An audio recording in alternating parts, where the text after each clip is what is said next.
She said, you know that there are people who have this is not a joke. There are people who have Lamborghinis who currently receive SNAP benefits. I said, huh. Happy now? For Mr. Shami? All of you guys. America, it. Every single Somali restaurant has a grocery store right next door or within eyeshot of the restaurant.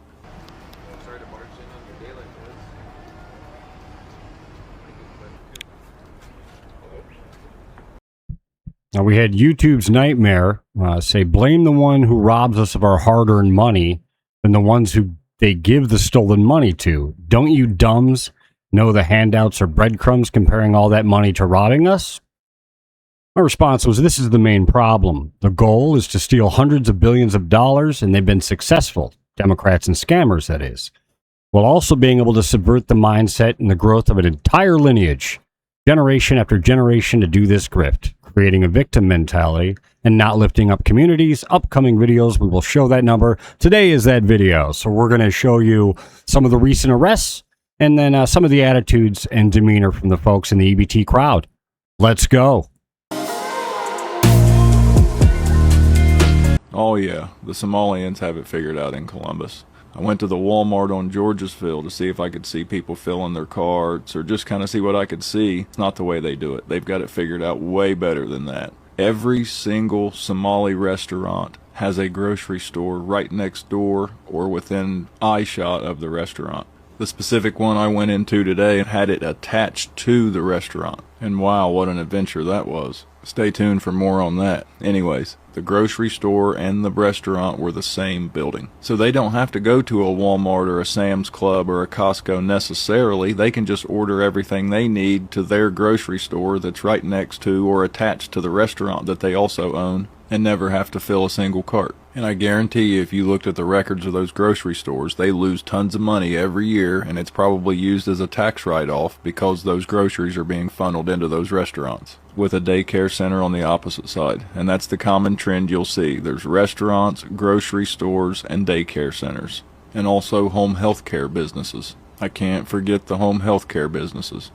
Nakia was absolutely right. And the reason for the daycare centers I found out while I was at Walmart. 3/4 of the workers I saw working in Walmart, especially the cashiers, were Somali women. You gotta figure, if you have 2 or 3 wives that you don't have to claim, these women can go work at Walmart full time for $15 an hour and still qualify for food stamps as long as they have a couple kids, which you can guarantee you they at least have 2 kids.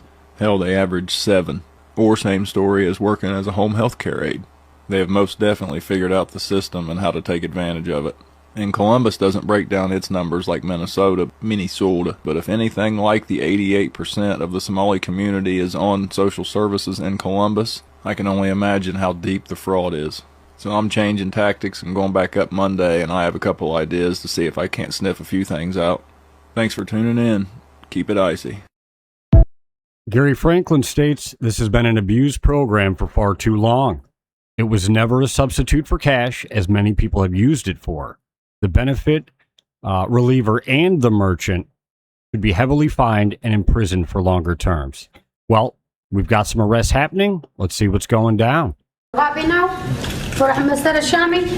All of you guys. America, it.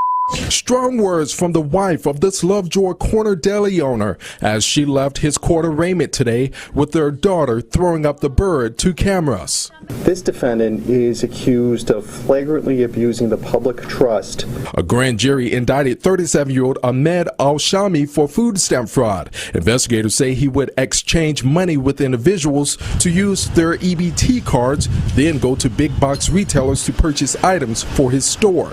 Transactions totaling almost $4,000. He was selling Pepsi for 99 cents a 2-liter.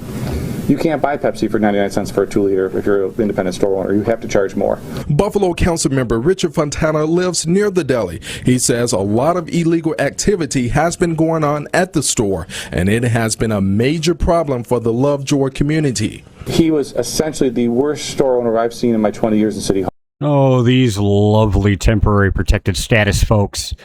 That's Ahmed Al-Shami's family.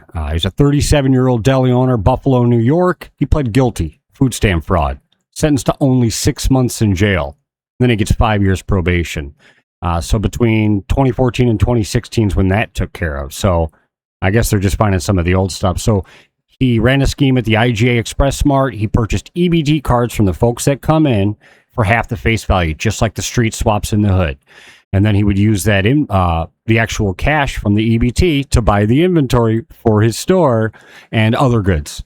And so not only was he stealing the $3,811 in fraudulent transactions, he then double dips and is able to take taxpayer money to get double his money to then double that money by selling it back to the people.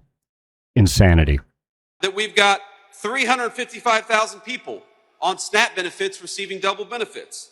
That we've got 186,000 dead people getting SNAP benefits. 186,000 dead Americans getting food stamps right now. Now, I know the fake news media is going to say that the big headline from this speech is J.D. Vance proposes that we take away food stamps. That's what they're going to say. I actually think that we should take food stamps away from dead people. I'm guilty of that. I think that's a reasonable thing.